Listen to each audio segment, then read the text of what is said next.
人生短短幾百年，椒鹽鴨阿爸你做得好唔好呢？必須要做到外酥裏嫩，焦香入味，係咪有啲難度？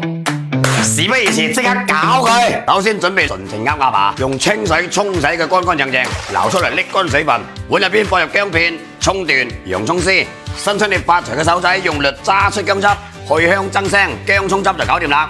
跟住一殼鹽、一殼糖、一殼雙蓉鮮，下入雞蛋，一碗生粉。伸出你嘅91白果酒，揸勻佢，等佢染上漿，醃製佢10分鐘，跟住鑊熱落油，將醃好嘅鴨爸爸全部倒入嚟，炸你嘅金黃焦香就撈翻出嚟，瀝乾油份。另外，重新起鑊，倒入辣椒油、青紅椒粒、洋葱粒、薑粒、鮮蓉粒，大火爆出香味，再將啲鴨爸爸合唪倒入嚟，再嚟翻少少靈魂調味椒鹽粉，兜佢9964下之後，炒到佢入味就香味4日，口水都流咗一地啦。